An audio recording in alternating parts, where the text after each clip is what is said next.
نماز میں دل لگانے کا طریقہ کیا ہے؟ جب بھی ہم نماز پڑھنا شروع کر دیتے ہیں کچھ نہ کچھ خیالات آنا شروع ہو جاتے ہیں. کوئی مری میں گھوم رہا ہے, کوئی ناران کاغان جا رہا ہے, کسی کے ذہن میں خیالات آنا شروع ہو جاتے ہیں, کسی کو کوئی بات آنا شروع ہو جاتی ہے. لوگ پریشان ہو جاتے ہیں کہ بھئی ہم نماز کے اندر دل کیسے لگائیں. بھئی کوئی مشکل مسئلہ نہیں ہے, کوئی آسان سا حل ہے. حل یہ ہے کہ میں آپ کو 5 طریقے بتاؤں گا. ان 5 طریقوں میں سے کسی ایک طریقے پر بھی اگر آپ عمل کر لو تو آپ کا نماز کے اندر دل لگنا شروع ہو جائے گا. وہ 5 طریقے کون سے ہیں؟ بڑے آسان ہیں. ان 5 طریقوں میں سے کوئی ایک طریقہ اختیار کر لو.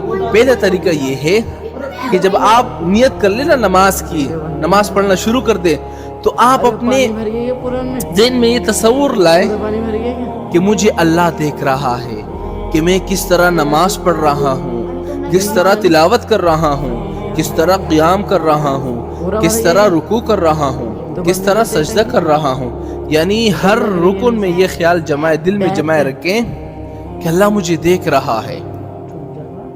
جب اس بات پر آپ نا 1-2 ہفتے پر عمل کرو گے, مشق کرو گے نا بار بار, تو انشاءاللہ نماز کے اندر آپ کا دل لگنا شروع ہو جائے گا, پھر خیالات نہیں آئیں گے. پہلا طریقہ ہو گیا. اچھا, دوسرا طریقہ کیا ہے کہ نماز کے اندر جو تلاوت اور اذکار اور تسبیح ہوتی ہے نا, سب عربی میں ہے. ہاں, پوری نماز عربی میں ہے, لیکن ان کا جو اردو ترجمہ ہے نا اس کی طرف آپ غور رکھیں. جو پڑھے لکھے لوگ ہیں وہ تو یہ کر سکتے ہیں. الحمدللہ رب العالمین, تمام تعریفیں اس اللہ کے لیے ہیں جو 2 جہاں کا رب ہے. الرحمن الرحیم, جو رحمان الرحیم ہے. مالک یوم الدین, جو تمام جہانوں کا مالک ہے. اور سبحان ربی العظیم, سبحان ربی الاعلیٰ. ان الفاظ کی طرف غور رکھیں. جب غور کرے گا تو اس کو بات سمجھ میں آئے گی, تو اس کا دل لگنا نماز کے اندر شروع ہو جائے گا.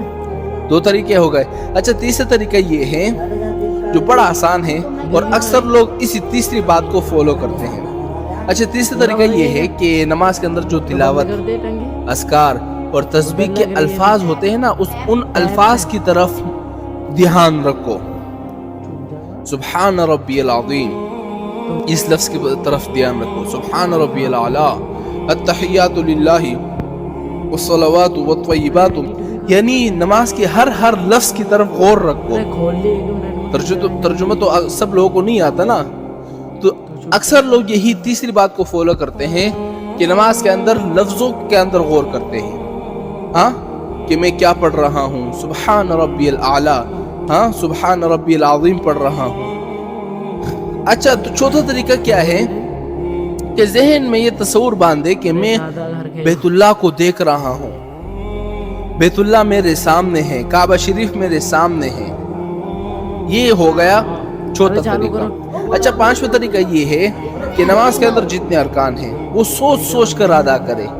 کیسے؟ مثال کے طور پر نیت باندھنے کے بعد یہ سوچے اب میں قیام کر رہا ہوں, اب میں رکوع کر رہا ہوں, اب میں سجدہ کر رہا ہوں, اب میں سلام پھیر رہا ہوں, اب میں تشہد میں بیٹھا ہوا ہوں. جب ان چیزوں کی طرف آپ کا سوچ جائے گا, انشاءاللہ چند دنوں کے بعد آپ کا نماز میں دل لگنا شروع ہو جائے گا.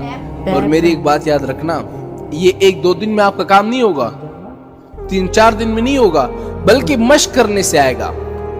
کئی دفعہ آپ کرو گے نا, 1-2 ہفتوں تک کرو گے, تو انشاءاللہ نماز کے اندر آپ کا دل لگتا جائے گا, پھر یہ خیالات نہیں آئیں گے.